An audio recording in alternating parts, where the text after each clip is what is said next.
we're going to see two different of mechanical waves. These waves are longitudinal or transversal waves. So first, the mechanical wave is a wave that propagates through a medium. This medium is called the medium of the wave.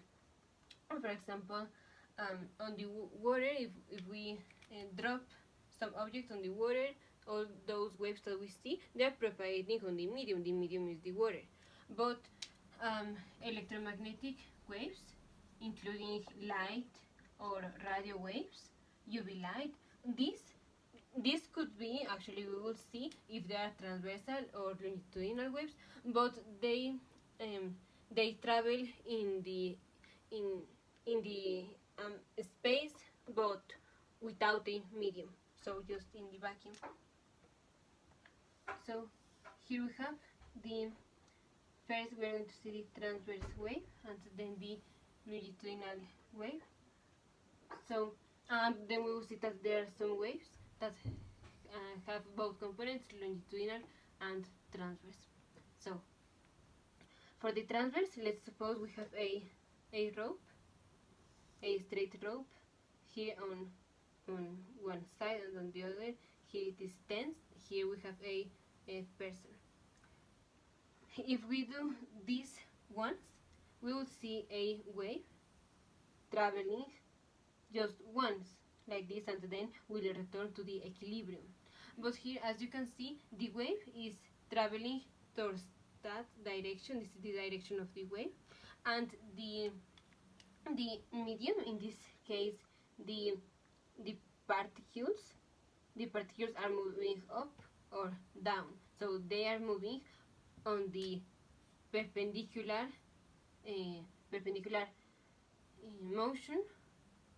direction of the propagation of the wave. So this is called a transversal wave. The other is, let's suppose we have a piston.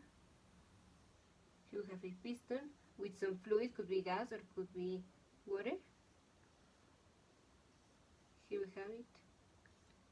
And let's suppose we push like this and return just once.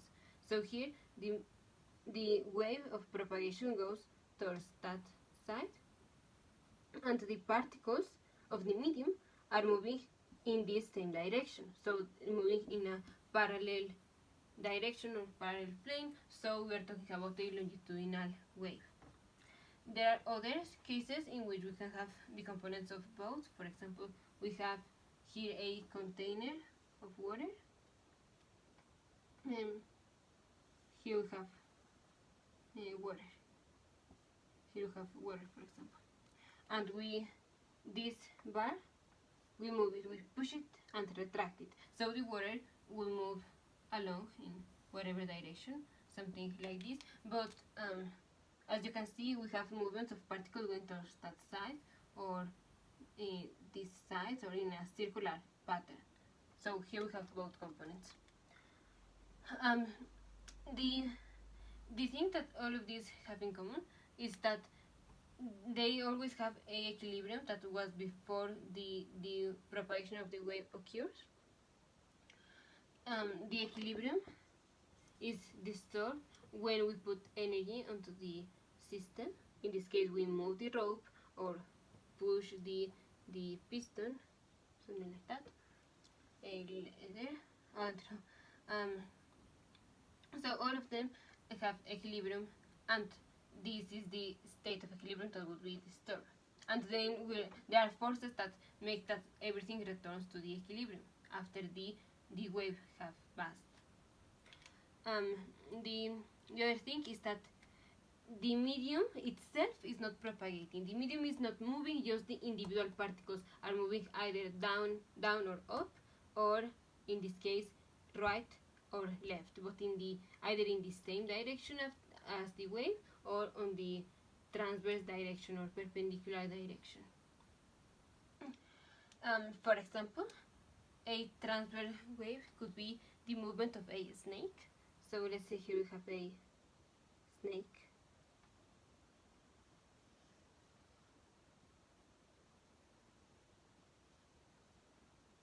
something like this. So the snake is on the ground. It's on the ground, and the ground is not moving. The snake produces waves that go from the head to the tail on this transverse movement. And because the medium is not propagating, the medium is the ground. Well, the ground is not moving, so the waves go in this side, and so the snake moves towards this side. A little bit of the third law of Newton. So in the next video we will see some of the mathematical equations of the waves. We will be talking about sinusoidal waves. Here these are sinusoidal waves. These are not periodic waves. Periodic waves will be repeatedly sinusoidal movements, etc. We'll talk about this in the later video. But here this was because we only do this just once. We only move either the rope, the piston, just once. Alright. So for example, the sound travels to 1,100 feet per second, but this propagates through a medium that is the air, and this is a longitudinal wave. So the individual particles of the medium are moving in parallel to the propagation of these sound waves. And the light actually has double transversal waves. So here we have the movement of the